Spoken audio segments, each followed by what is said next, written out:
Alert! Alert! This is an emergency live stream. Please stand by for a Smitty announcement.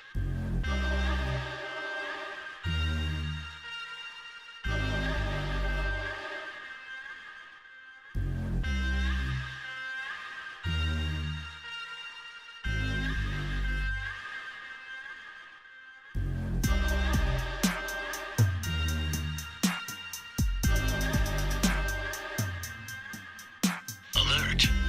Alert! This is an emergency live stream. Please stand by for a Smitty announcement.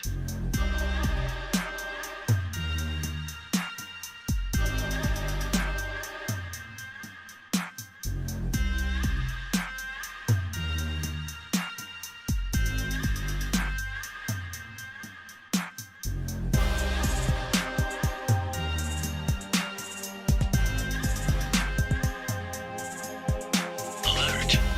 Alert! This is an emergency live stream. Please stand by for a Smitty announcement.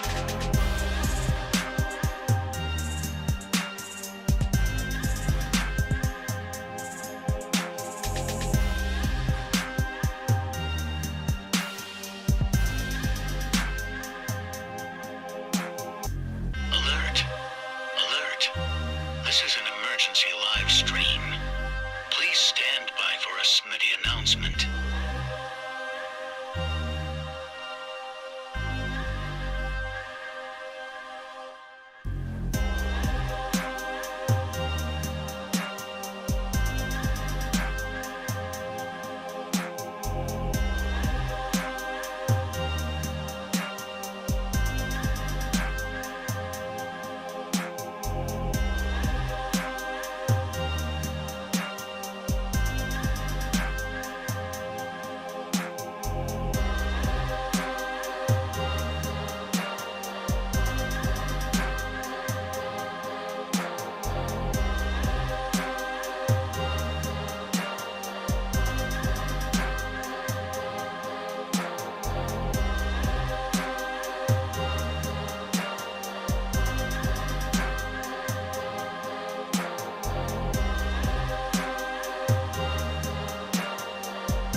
Alert! Alert! This is an emergency live stream. Please stand by for a Smitty announcement.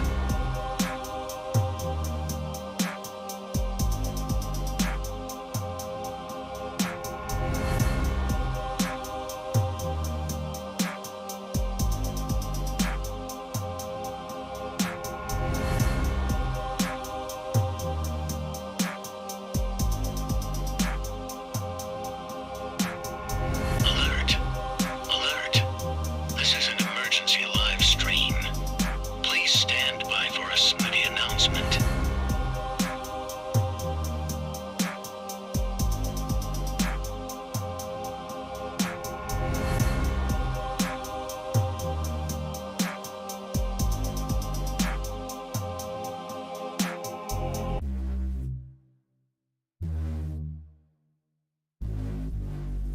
Live from the FantasyFootballShow.com studios. It's the Fantasy Football Show. Live! Monday through Friday, 7 p.m. Eastern. What's up, everybody? My name's Smitty. You're watching the Fantasy Football Show emergency live stream because we've got stuff to talk about. Burrow, Joe Burrow, Joseph Cigar Smoking Burrow is going under the knife, and what does that mean? We're going to talk about that here in a second, as well as Deebo Samuel not getting his contract extension. What's going on there? But Kyle and John finally admitting that this man, Trey Lance, is ready to get on his horse and start for the 49ers in 2022. We knew it was coming. We knew it was obvious, but people needed to hear it. Everybody's like a deep breath of finally this man acknowledges that Trey Lance is the future. But first, on to Joe Burrow and the news. From the FantasyFootballShow.com news desk, here is your breaking news. Joseph cigar smoking Burrow is going under the knife, but don't worry, it's an appendix surgery. This is considered pretty minor. Any surgery is kind of, a concern for a beast of a man like Joe Burrow, but it sounds like it's going to be maybe a couple weeks at most of maybe some missed practice. Maybe he doesn't miss much time at all. It's tough to really know how much time each of these things can take away from different players in different situations. Could there be complications? Will he try and push it and injure something? Like, we want him to take his time. Take your sweet time, Joseph. Take your sweet time. But Joe Burrow, don't worry about it. This man might be lighter and quicker on his feet without that heavy appendix holding him down. So, Joseph Burrow, take your time. We're waiting for you, buddy. And maybe this lowers his value. Maybe somebody gets scared and he goes from 6.1 to 6.5 ADP. Joe Burrow is one of the best draft picks in 2022, if not the number one or at least number two, behind only Breece Hall. Joe Burrow, people are getting burrowed left and right, and people are going to remember it. Get burrowed. Joe Burrow is the man. He's also a part of the new Mars Men.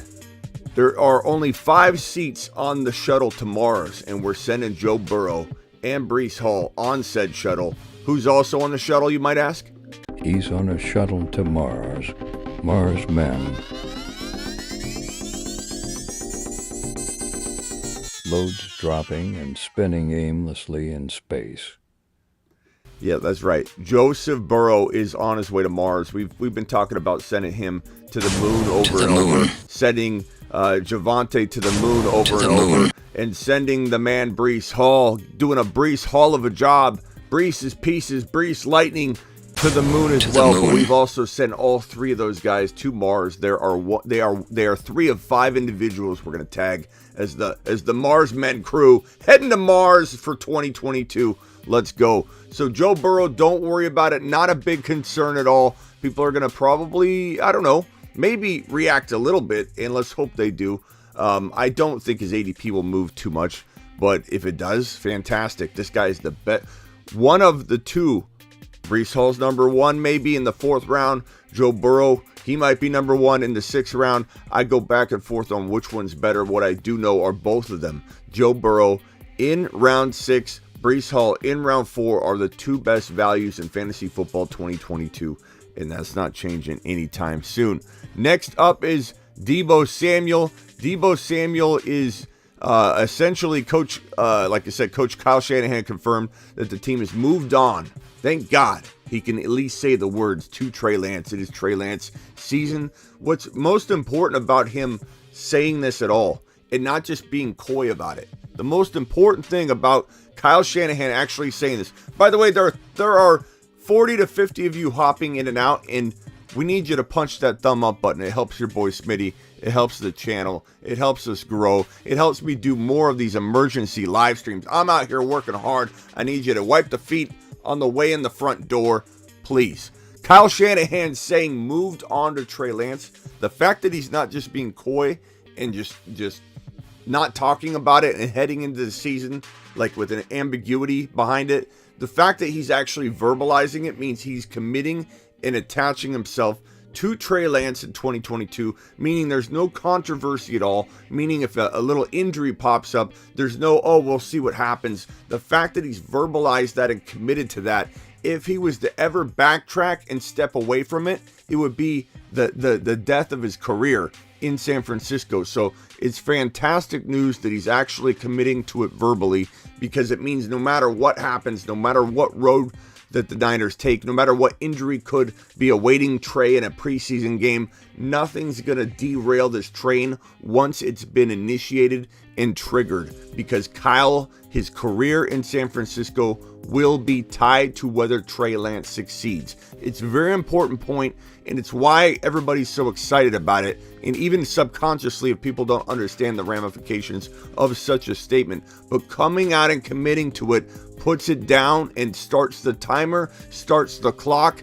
Even if he wanted to revert back to Jimmy G at some point because Trey gets banged up in the preseason, he can't do it because he's started the timer, started the clock on the mortgaging of the future, the future draft pick trades, everything tied to Trey Lance being acquired. It has all started. The timer started. Trey Lance season is here. And I'm telling you, this is a top 5 to 7 quarterback in fantasy football. This is a monster waiting inside this most potent, one of the most potent offenses in the entire National Football League. Trey Lance is going to absolutely explode right out of the gate. People say, oh, it could be bumps in the road, right? He could have a lot of missteps. It's going to be a learning year. No, it's not going to be a learning year. It's going to be a monster year, and the team will carry him when he needs it, but he will also, in return, unlike Jimmy G did, carry this team all the time as well. They will carry each other. And I don't even want to say carry because both the team and Trey will be so lights out pretty much the entire season.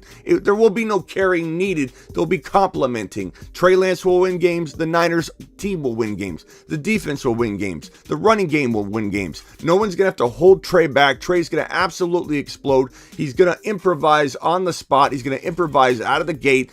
So there's no, oh, we'll ease him along. This guy is a master decision maker when it comes to tucking and running the football, proven by his 42, I believe, total touchdowns in his college season and 0 INTs. This man had 14 rushing touchdowns. He had 0 interceptions. He tucks and runs better than anybody that I've seen in a long time because of that non-factor interception ratio. This guy doesn't make those kind of mistakes very often, proven by that stat. And even if he comes into a quicker, faster, more impressive NFL, I get that his college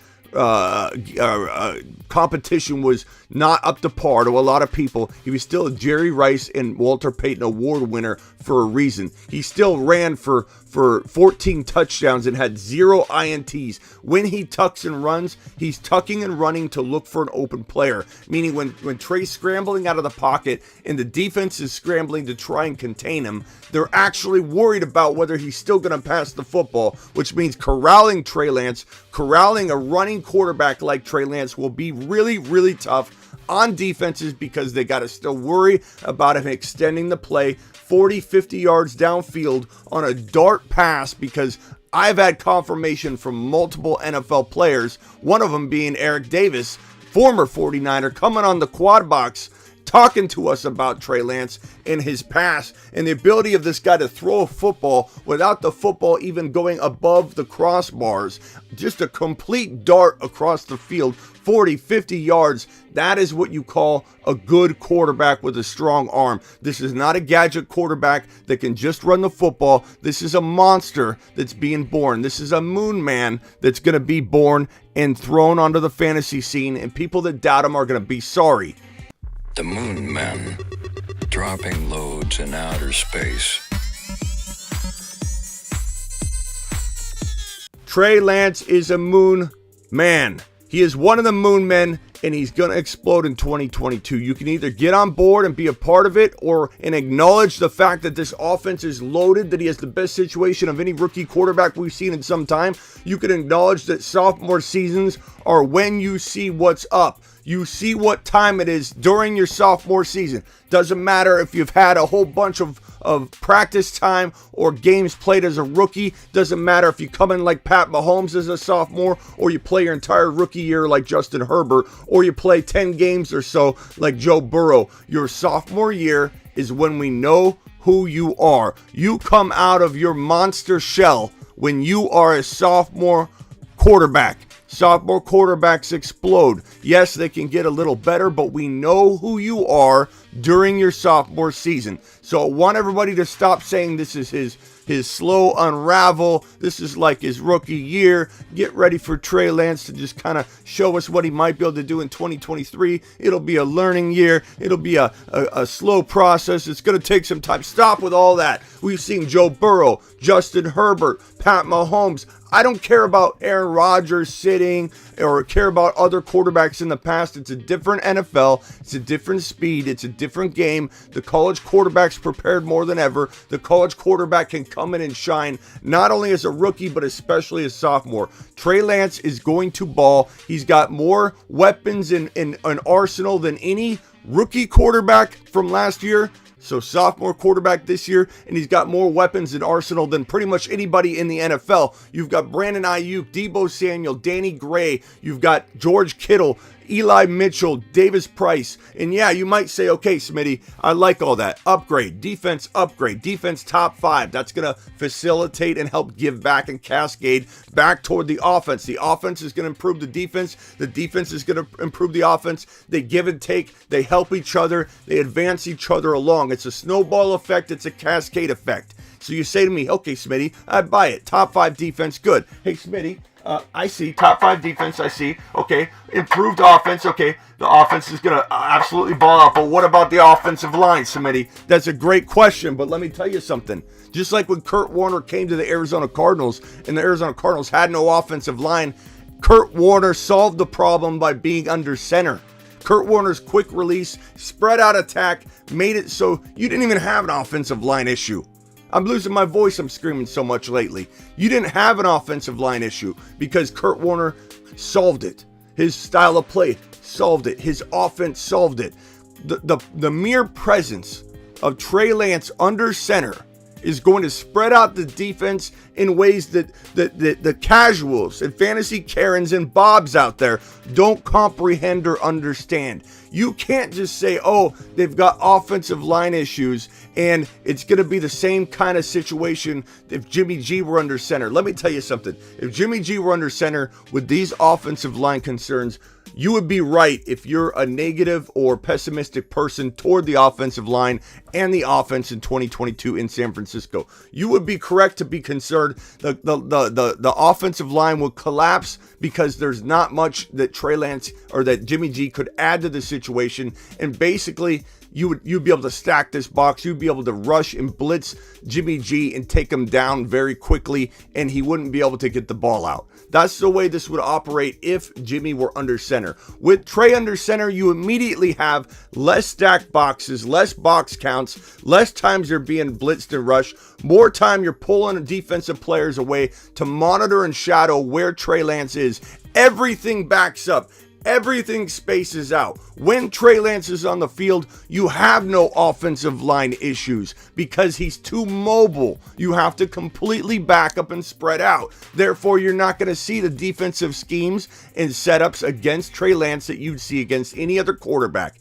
In this offense with the weaponry there's no offensive line issues. And believe me, the Niners aren't going to leave this untouched. It may seem like they've just left holes and gaps and have no plan of attack, but I assure you, with a young quarterback under center, the way this team coaches up certain positions versus drafting or trading certain positions, offensive line, the defensive backfield, these are things that the Niners are notorious for coaching up versus drafting, versus trading for, versus getting big names. That's why a lot of guys do get built up and then they end up leaving because it's the system in some ways. At least that's how the Niners view it, and that's how the Niners have been attacking it, and that's how the Niners have successfully executed it. So in this situation, Trey Lance is going to be completely fine when it comes to the offensive line and pass protection and time that he needs. He's going to explode. His ability to move the football down the field in multiple ways with his feet, with his arm, short passes, long passes, extending plays, longer plays, defense completely spread out, running game averaging a half a yard to a yard more per carry. And that doesn't just mean with Trey Lance's stats added to it. I mean the running backs are going to average a half a yard or more per carry because of how spread out the defense will be. Everybody will be a little bit more open because Trey Lance is on the field. Every gap will be a little bit bigger, the A gap, the B gap. Everything's going to be a little bit more spread out when Trey Lance is on the field. That means better yards per carry for the running backs. That means more wide open wide receivers. That means more time to run around. If you doubt Trey Lance in 2022, I feel sorry for you, and I, Smitty, disapprove you. You've just been Smitty disapproved. It is Trey Lance season. Buckle up, Buttercup, if you doubt this situation, because it's going to be a painful ride. 80 of you in here and only 26 thumbs up. Please punch the thumb up button. It takes you 1 second. Hit that subscribe button if you're new, and wipe your feet at the door. That's it. Emergency live stream. My voice is shot. I'm here to break the news. We have the 7 p.m. show later today. We got Rock Out dropping the super chat. This was the third piece of news that we needed to talk about. Chris Carson retires. Prayers up for Chris Carson. Who knows what this does to Kenneth Walker's value? People react really weird to things that are already obvious, like Chris Carson was done. He was never going to return to form. So now we've got just Penny and just Kenny Walker. Does that improve Kenny Walker's value? Unfortunately, it might a little bit. Hopefully people don't overreact to that. I love the value of Kenny Walker in the 7th and 8th and 9th rounds in fantasy football, but we already knew this. It was a foregone conclusion that Chris Carson was out, but prayers up to Carson. He's not officially announcing his retirement, even though he is retiring, because he wants to leave an open door in case something improves with his neck and issues that will certainly keep him away from ever being a starter in the NFL again. But appreciate you, bro, Carson, and all you did for fantasy football. That's it. That's the news. That's the emergency breaking news episode. Joe Burrow appendix surgery. Deebo Samuel no deal. Oh, so I didn't really touch on the Deebo Samuel deal. I just started going off on Trey Lance. So Deebo Samuel, there's no deal. There's no deal, no intimate deal either. The verbiage used by Kyle and John was very strange. It was saying, along the lines of, okay, we met with Deebo. I don't want to get anybody's hopes up or anything like that, but we're hoping a deal does happen soon. We're excited to have Deebo here for the 2022 NFL season. It sounds like they could be miles apart. If it was my estimated guess, my educated guess, please punch that thumb up button. We still have 85 to 100 people in here and only 40 thumbs up. It helps me do this. It helps me do emergency. Whenever there's a piece of breaking news, I can walk in here and go live. And when I have the likes and the support and the video does well, I do more of them. This helps you. Enable me to help you. Hit the thumb up button. Your boy Smitty doesn't have a voice. I'm still in here. Breaking news, yelling and screaming for 21 straight minutes on this stuff. Deebo, I don't know what to think on this. I mean, the verbiage used was a little bit strange. It felt like they were trying to brace everybody for a longer than normal wait, unless they're trying to posture by doing that to make Deebo come back to the table and take what they offered. There's two things going on here. There's two things. Those two things are the only two things I see happening here. Let me explain what I mean again. Deebo Samuel and the Niners not coming. Deebo Samuel and the Niners not coming to terms today with the way John and Kyle phrased it makes me believe two things are happening. One, they're far apart on a deal, and they're bracing us for that. Okay, because the verbiage was strange. That they didn't want to get people excited. Or number two, they're trying to posture and make Deebo realize they're not budging. And by them saying that, he's going to go home, think about it, and be like, I might as well take the deal. I don't see this as close yet, the way that the verbiage that they used. So that's kind of a concern.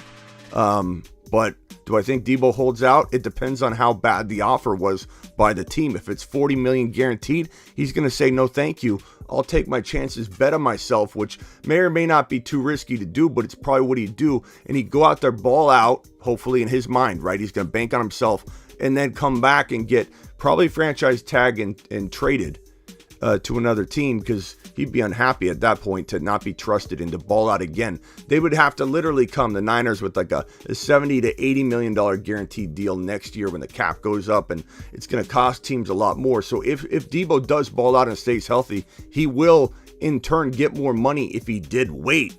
But if he's getting offered $54 million guaranteed, $52 million guaranteed, he better go home and think twice, because that's a lot of money. He is a running back, or he is a wide receiver that's used often in the wide back role. He runs a lot.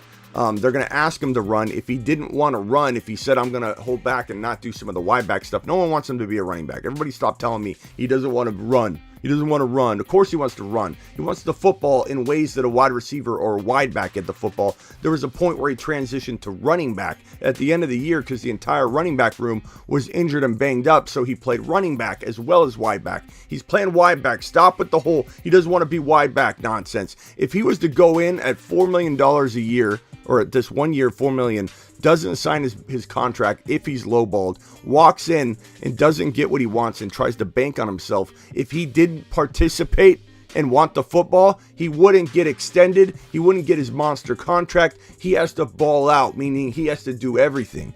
So him pushing the limits and trying to bank on himself would mean he'd have to do everything asked of him, or he wouldn't look the part to get the big fat contract from another team or from the Niners if he did in fact want to stay.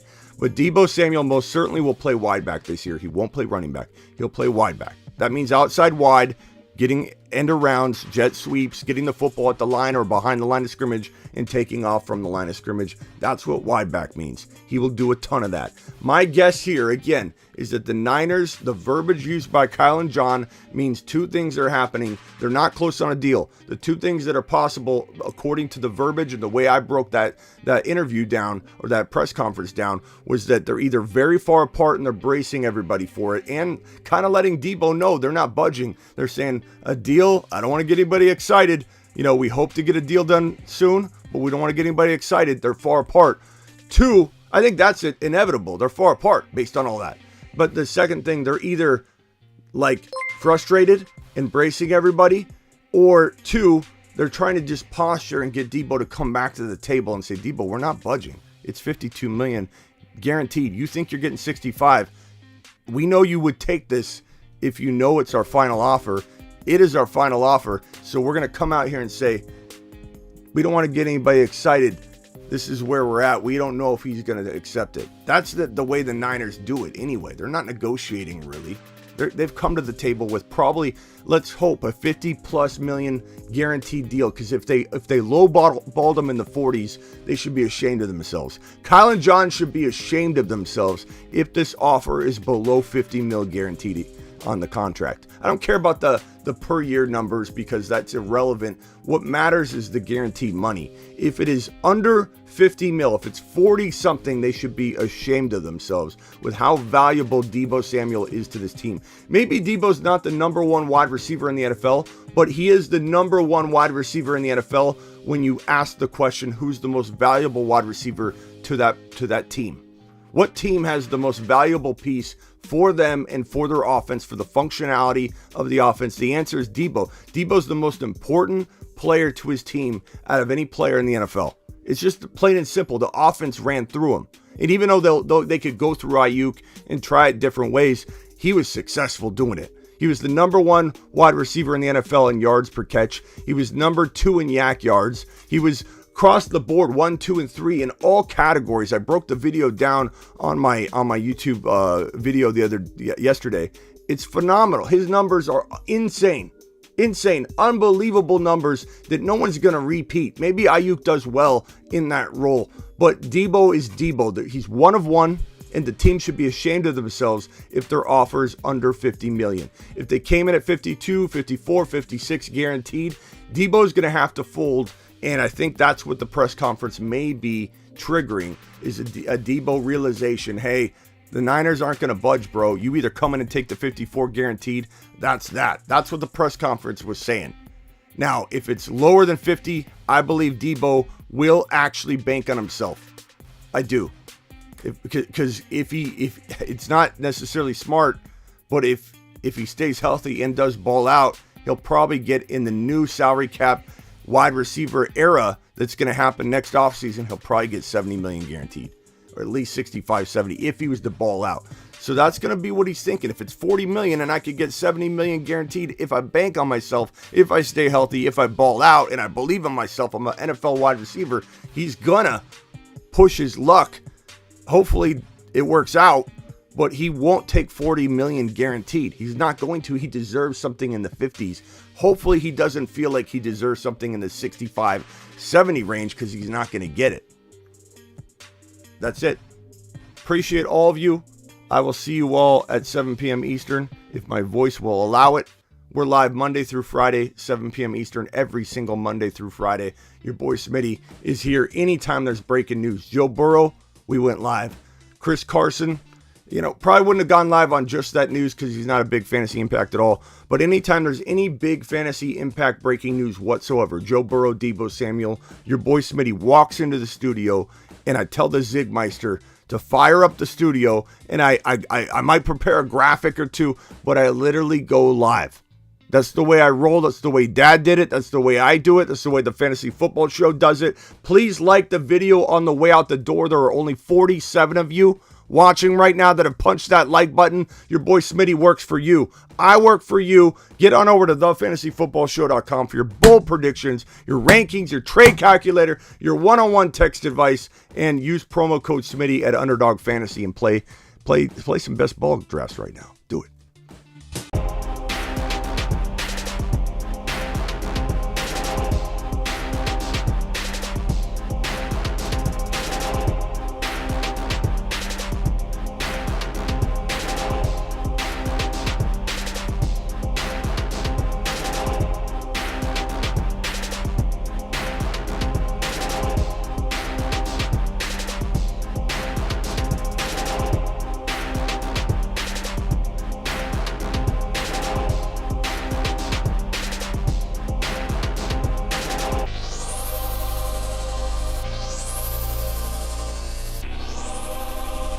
Kane, go watch that Amon-Ra St. Brown video. That's how I feel about St. Brown, bro.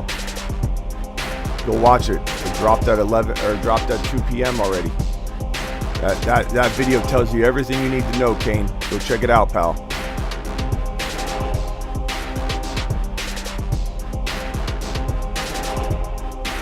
See you all at 7 p.m.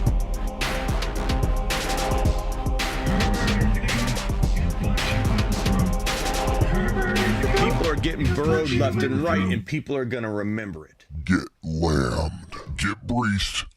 Get breached. Get breached. Get breached. Get